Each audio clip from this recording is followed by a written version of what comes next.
Hello and welcome to Ups and Downs. Today we have Nathan all the way from Ohio, and we're going to share some experiences about Startup Weekend. Hi Nathan, how are you doing today? I'm doing incredible. Thank you for having me. Great. Do you mind sharing how your journey started when it comes to Startup Weekend?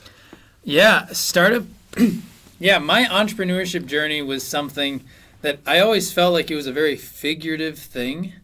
And then when I went to college at Ohio State University, someone told me about Startup Weekend Columbus. And it was free for students in our city at that time. And I went, and it was the first time I felt like I could finally actually see how entrepreneurship was made, how I could actually do it live, and that I could make a company in 3 days. And in that Startup Weekend, I pitched. I got one vote from myself. So It's a start. It's a start. I mean, it clearly, it wasn't the best pitch I'd ever done, but the pitching experience is part of the overall experience of being more comfortable sharing your ideas. And over time, I finished that Startup Weekend. I didn't win. I kept going. I did 6 more Startup Weekends. And each time I kept learning and improving. And I realized this format is a great entry point into the entrepreneurship community. Mm-hmm.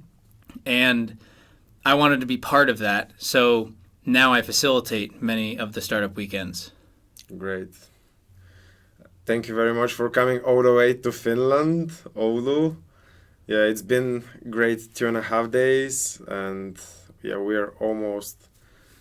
What's up next? Like the pitching at 4 o'clock? And yeah. I'm looking forward to it, but I really enjoyed it so far. I really loved your energy and the energy within the participants too. It's great. It was a bit on the physically exhausting side yesterday.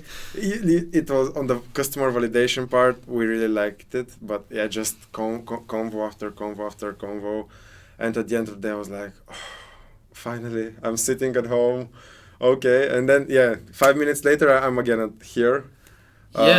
Pushing forward. But it seems that we have done a great progress. And I'm looking forward to the pitching session in a bit. How many user interviews did you do? A proper user interviews. Me personally, I did around 25.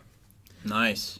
Each of them were around 15 minutes. So that's awesome. Yeah. I think this is one of the biggest things from Startup Weekend to realize that everyone has ideas. Everyone will say, I have this business idea, someone else should do it. But in one day, you took this idea and you went out and talked to 25 people and actually started and validated it. And one piece of advice a mentor gave me once is I wanted to do entrepreneurship, and his advice was, you should just start something. And I hated that because I didn't know what to do. But when I actually went out and just said, okay, how do I actually start it? And more of a mindset shift than I didn't tactically have the tools. I generally knew what I needed to do, but I just didn't feel ready. Once I made that shift, everything started to fall into place a lot more. So it's amazing that you were able to do that in just one weekend. It was a long day yesterday, but really eventful also.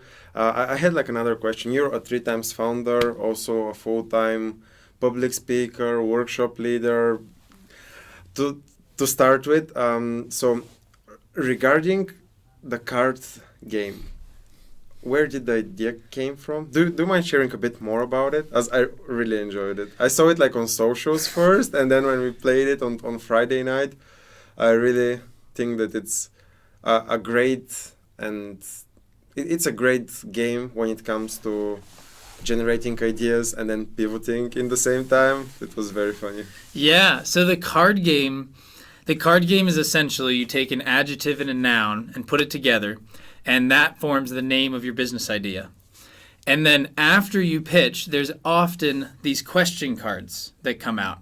So you would pitch spicy lion. And it's something, we pitched that idea. And then the first question you get asked is, why did your company buy a small tree? And then you have to justify it live in the moment. And it helps people to be able to think on the spot and practice presentation skills. I started doing that in my workshops because most of my workshops are based in the principles of improv comedy. And I started doing those as the end thing of my workshop. What I realized was one time I was doing a workshop and I was paid to do a 2-hour workshop. So it's 2 hours. I have to have content for 2 hours. And far less people showed up to the event than what we expected would show up. And that means that exercises go faster. So we got to the end and we still had 15, 20 minutes until the end of the workshop. So instead of just doing adjective noun and then having them leave and say, that was so good, we practiced doing this live in the moment, that's what I would normally do. I said, well, let's do some Q&A. So then we started saying, why did your company, why do you ship it with a small tree? And then we started asking questions from the audience. And people really liked it. And then people started asking me if they could buy the game. And after maybe 5 or 10 people asked me to buy it, I thought this could actually be something, and got some printed. Cool. Yeah. Great start. Nice. Another question. What advice would you give to your younger self? I think in an entrepreneurial aspect, I think I waited longer to start a business than I needed to. And I started my first company when I was a third year in college, in university. And I think that if I could start that earlier, I could have moved a little faster through my entrepreneurship journey. Because once you start your first thing, that's really when the learning starts. It's not really, you can't train too much for it. It's more of you start doing a company, and then as you go, you continuously learn. So I would tell myself to just be a little more confident when I was younger and just start a company in high school. All right. Or early university. All right. What about you? What would you tell your younger self? Oh, that's a great question. I was having a thought actually around an hour ago about it. And yeah, younger self. I would say, yeah, start earlier for sure, and be more active when it comes to the university or specifically. As I focused more on like the technical and like the educational part, and it feels that I miss like an opportunity when it comes to the networking part.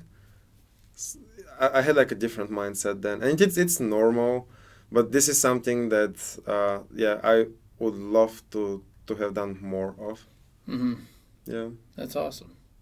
Yeah, and also more action. Don't think about it too much. Just give it a go and see.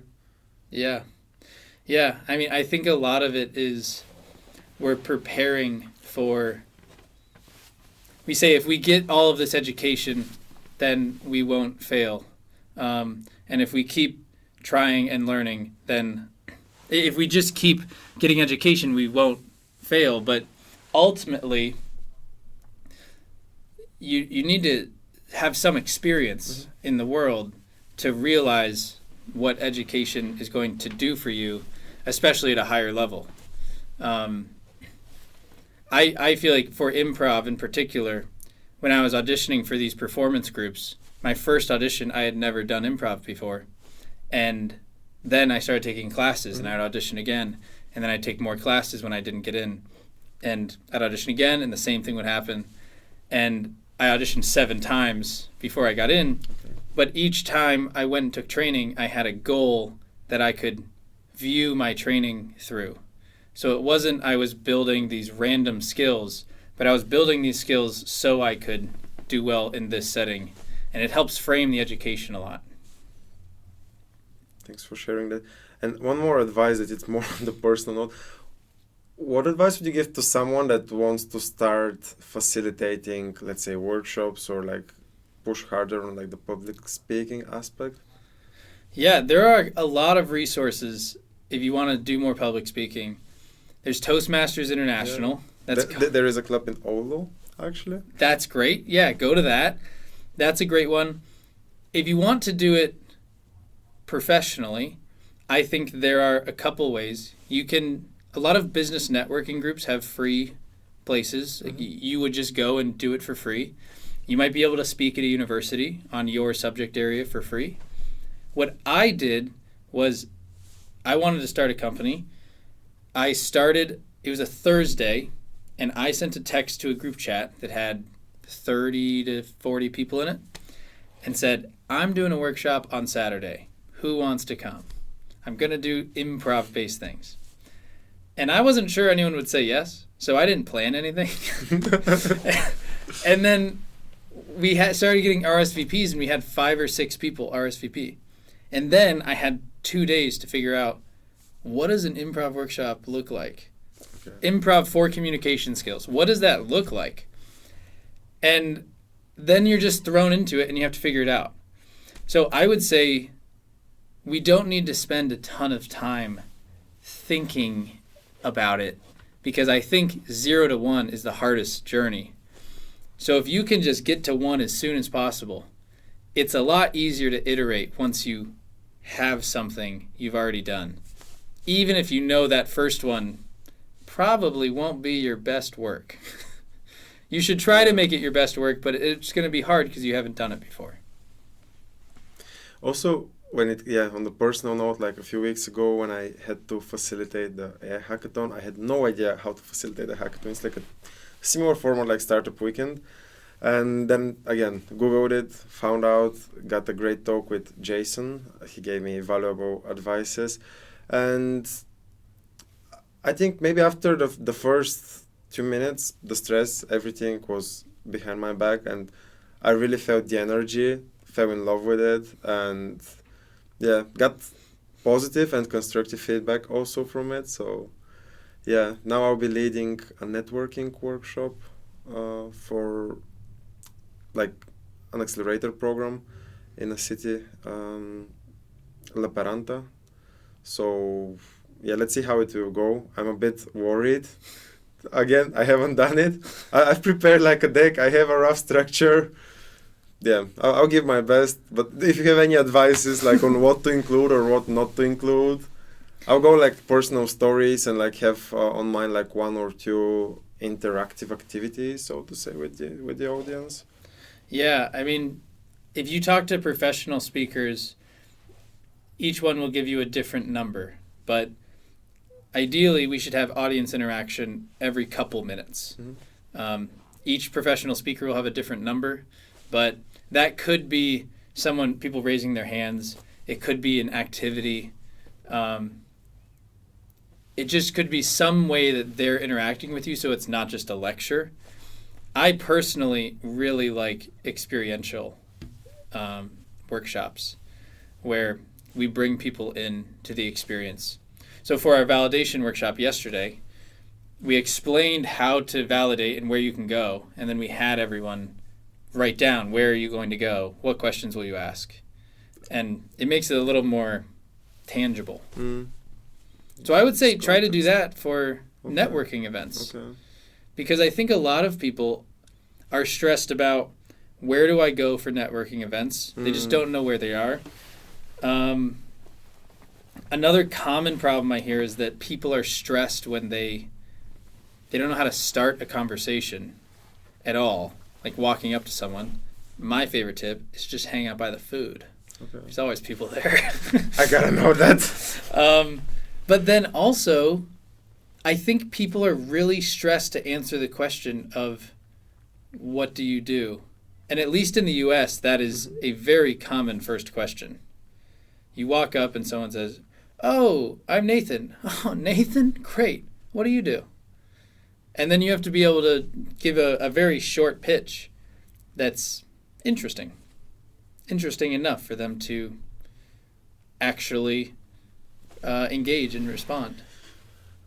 I got some great inspiration for these last few from these last few sentences, for sure. Okay. How is your experience so far in Finland? You've been here for a couple of days already. What do you think about the going winter? I love it. I mean, it's not that cold. I feel like some people here have said that they think it's very cold right now. And this feels like I would be comfortable outside in this. I was at the airport even. I saw a lot of technology everywhere. A very tech advanced place. And that was really cool to see. And the other big thing I've noticed is that it seems to be, compared to the US, very sustainable in a lot of different ways. Even the hand towels. The reusable. Yeah, the reusable hand towels. Like, we don't have those. We have either paper towels or the air dryers. So I've really enjoyed it, though. I've enjoyed my time so far. Great. Yeah, I have 2 more days. Okay, cool. Yeah. What else have you planned besides Startup Weekend? I think there was a workshop on Tuesday, if I'm not mistaken. Yes, I have a pitching workshop on Tuesday. Okay. So how you pitch your startup in any kind of scenario, formally or just talking to someone, and how to simplify your stories through that and feel more comfortable pitching. Outside of that, I'm open. Okay. Is it about any concrete target group when it comes to the pitching workshop, like early stage startups or just idea startups? Or? I have found that at least on the storytelling piece, companies tend to have trouble with that for quite a while. Okay. I have done these lessons. I've given these lessons and coached startups anywhere from idea stage into the tens of millions in funding. And at least in that range, all of them seem to have trouble with on the storytelling front. They have some other problems that are a little different depending on the stage, but the pure tenets of storytelling are ones that they tend to have trouble with regardless. Okay. Yeah, I commonly say that it's because if you work at 23andMe, you know that company, 23andMe? No, actually. Okay.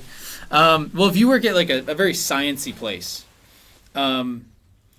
you are probably spending all of your time in a lab or something like that.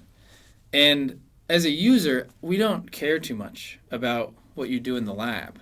We care more about the outcome of what the lab produces. So we talk a lot about how we can simplify the story from, I work in a lab doing technical words, into a very outcome-oriented statement, and how we turn that into a storyline that makes people actually care about what your lab does. Okay. Is there anything else that you want to share that I haven't asked you? I love it here. All right. This is awesome. All right. Let's go for lunch then. Great.